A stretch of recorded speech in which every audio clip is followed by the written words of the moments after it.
Presiden Prabowo Subianto menyebut sudah menyiapkan pengganti Wakil Menteri Tenaga Kerja Immanuel Ebenezer yang terjerat OTT KPK. Presiden Prabowo memastikan segera mengumumkan pengganti Immanuel Ebenezer di kabinet. Mantan Wakil Menteri Ketenagakerjaan jadi tersangka dugaan pemerasan terkait pengurusan sertifikasi kesehatan dan keselamatan kerja pada sejumlah perusahaan. Selanjutnya adalah Ya, oke. Sudah diurus semuanya tuh, ya. Oke. penggantinya Pak, penggantinya Pak. Komisi Pemberantasan Korupsi terus melacak aset ex-wakil Menteri Ketenagakerjaan Immanuel Ebenezer atau Noel tersangka dugaan pemerasan. Rumah dinas Noel di kawasan Pancoran, Jakarta Selatan digeledah. Deretan harta Noel kembali disita. Sebuah mobil Toyota Alphard hingga 4 buah ponsel di plafon rumah Immanuel Ebenezer.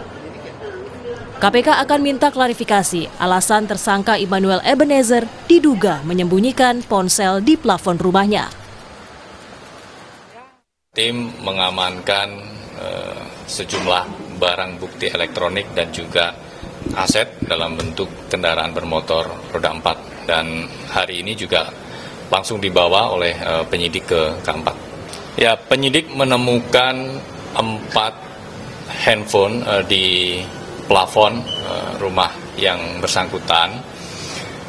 Nanti kami akan tanyakan tentunya ya dalam proses pemeriksaan apakah memang sengaja disembunyikan atau memang menaruh handphonenya di plafon.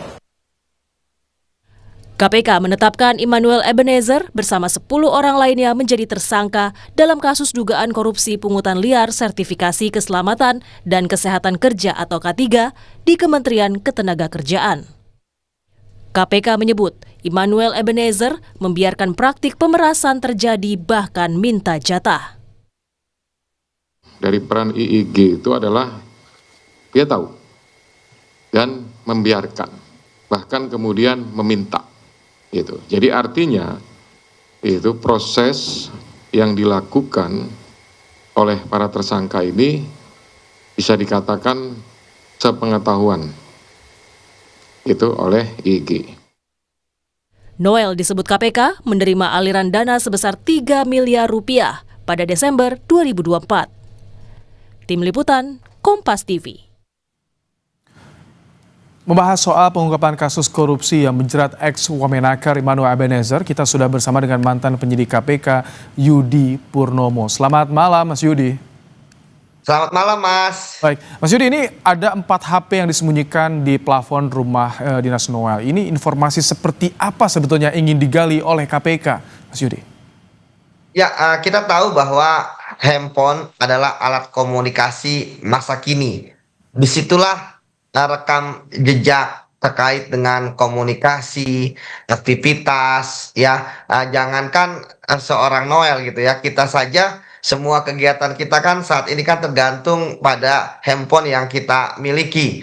Disitulah maka yang dicari penyidik ketika penggeledahan di rumah Noel ini itu tentu salah satunya adalah alat komunikasi. Saya nggak paham apakah KPK ketika membawa Bang Noel itu saat itu mendapatkan alat komunikasi atau tidak gitu ya. Tapi seperti yang sudah pengalaman saya, maka yang harus dicari ketika penggeledahan itulah adalah alat komunikasi. Karena di situ bisa membongkar ya lebih jauh daripada yang didapatkan dari keterangan-keterangan saksi pada saat OTT yang hanya 1 kali 24 jam kemarin. Karena Mas saat ini ya komunikasi pembicaraan melalui aplikasi misalnya WhatsApp dan sebagainya, termasuk kadang-kadang bagi orang yang sudah profesional, mereka berkomunikasi itu sudah tidak memakai aplikasi-aplikasi yang sudah umum dipakai gitu ya Mas ya. misalnya WhatsApp, mereka pakai yang misalnya sekali komunikasi langsung destroyer sendiri pesannya. Jadi sekali lagi memang itulah yang dicari. Nah sekarang mengapa itu ada di plafon? Ya tentu itu adalah upaya untuk kemudian supaya tidak terdeteksi. Tetapi dalam proses penggeledahan Mas ya, kami sudah belajar penyidik gitu ya, bagaimana setiap sudut, setiap gang, bahkan kami mengetok-ngetok tembok gitu ya, apakah di situ ada ruangan tertutup ya yang kemudian dikelabui dengan lemari ataupun kemudian ada berangkas-berangkas. Jadi ketika penyidik kemarin Mas menemukan di Yudi. plafon, saya pikir tidak heran. Oke, Mas Ya, Yudi, Mas. kalau misalkan tadi semakin canggih aplikasi yang digunakan dalam percakapan, ini tidak menjadi kesulitan bagi penyidik. Bahkan ketika informasi digital tersebut sudah dihapus, masih bisa ditelusuri. Ya, Mas, pada dasarnya kan alat komunikasi itu kan pasti ada jejak digitalnya. KPK pun sudah punya yang namanya unit digital forensik yang kemudian akan melakukan analisis ya terkait apa saja yang ada di dalam 4 handphone tersebut yang nanti akan berguna dalam proses penyidikan termasuk untuk mengembangkan kasus ini. Karena penemuan handphone kemarin kan juga berbarengan dengan ditemukannya satu mobil mewah yaitu Alphard dan 3 mobil ya yang sampai saat ini belum berhasil ditemukan oleh KPK karena ada yang melarikannya entah kemana. Tapi saya yakin kalau mobil suatu saat pasti akan didapatkan oleh KPK. Kembali lagi kepada ya. Mas Yudi, jadi artinya ini dengan menelusuri aset, harta, kemudian juga informasi digital, ini akan memudahkan KPK untuk menjerat siapa-siapa saja yang terlibat di kasus ini?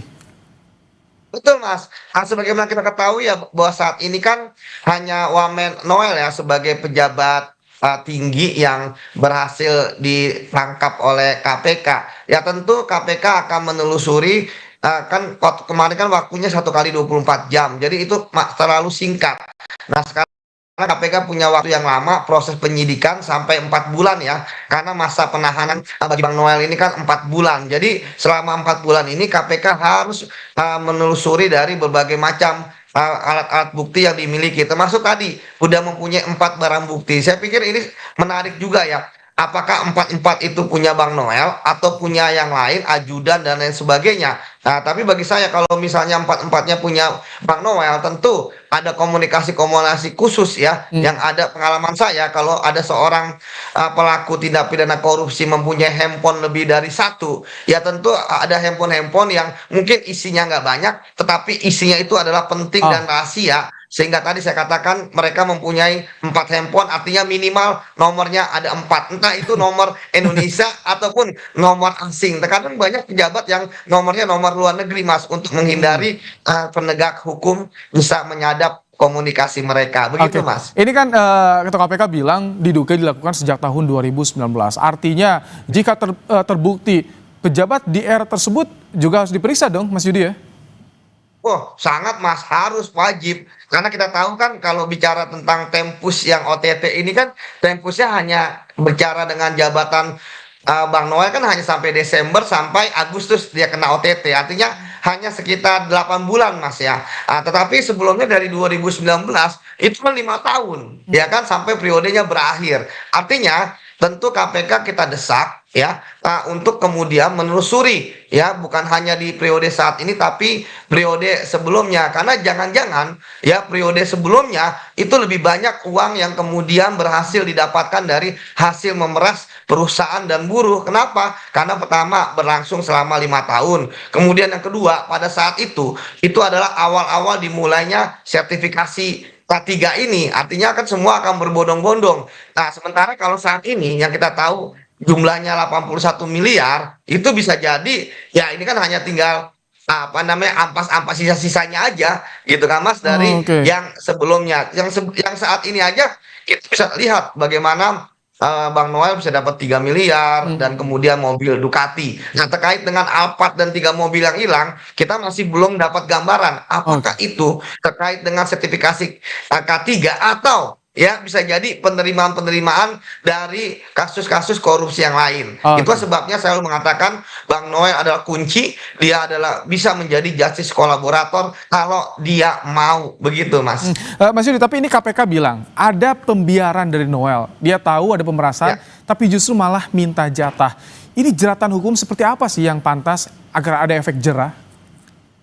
Ya, saya pikir hukuman bagi Bang Noel ya harusnya maksimal ya, walaupun dalam beberapa kesempatan beliau ingin ada hukuman mati bagi koruptor, tapi kan ternyata dia amnesti gitu ya, mintanya kepada presiden. Tapi bagi saya tentu KPK harus memaksimalkan hukuman bagi Bang Noel. Kenapa? Karena tanpa adanya ya persetujuan dengan menerima uang yang dianggap sebagai upeti dari anak buah mereka yang memeras buruh dan perusahaan terkait sertifikat K3 ini, tentu tindak pidana korupsi itu tidak akan terjadi. Yang terjadi adalah malah tahu, paham, membiarkan, dan malah minta bagian atau minta jatah yang kemudian untuk biaya renovasi rumah ataupun buat motor. Jadi memang bagi saya hukuman maksimal sangat penting ya bagi seorang wakil menteri ya, supaya efek jerak bagi yang lain. Kalau hukumannya ringan ya tentu ya bisa cepat keluar juga dari penjara, yang kita tahu bahwa bisa jadi dia nanti dapat pembebasan bersyarat. Begitu Mas.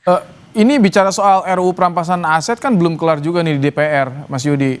Apakah penindakan di KPK ini artinya tidak akan menjadi efek jerah? Karena ternyata makin banyak aja kasus korupsi yang bisa diungkap saat ini. Betul Mas, tanpa undang-undang perampasan aset misalnya terhadap Bang Noel ini, maka KPK hanya bisa ya mengenakan uang pengganti sebagai pidana tambahan ya, itu berdasarkan apa yang Bang Noel terima dalam kasus misalnya sertifikat K3 ini. Sementara kalau hasil-hasil lain ya yang belum bisa berhasil dibuktikan oleh penyidik, itu penyidik nggak bisa melakukan penyitaan ataupun perampasan aset. Jadi sekali lagi memang inilah yang harus diketahui oleh masyarakat, bahwa tanpa adanya undang-undang perampasan aset, pemberantasan korupsi adalah peluru hampa. Karena apa? Karena dia hanya bisa menyasar apa yang berhasil dibuktikan oleh penyidik dalam perkara yang sedang ditangani oleh penyidik. Kalau penyidik tidak mampu mendapatkan bukti adanya perkara lain, adanya penerimaan dan sebagainya, maka uang pengganti itu tidak akan bisa dikejar oleh penyidik. Itulah sebabnya maka koruptor ketika keluar dari penjara kan dia tetap kaya gitu kan, dan tidak miskin. Padahal salah satu cara kita mencegah korupsi adalah dengan memiskinkan koruptor sebagai efek jerah bagi pelaku korupsi yang lain. Terima kasih ex penyidik KPK Yudi Purnomo untuk insight-nya di program Kompas Malam hari ini.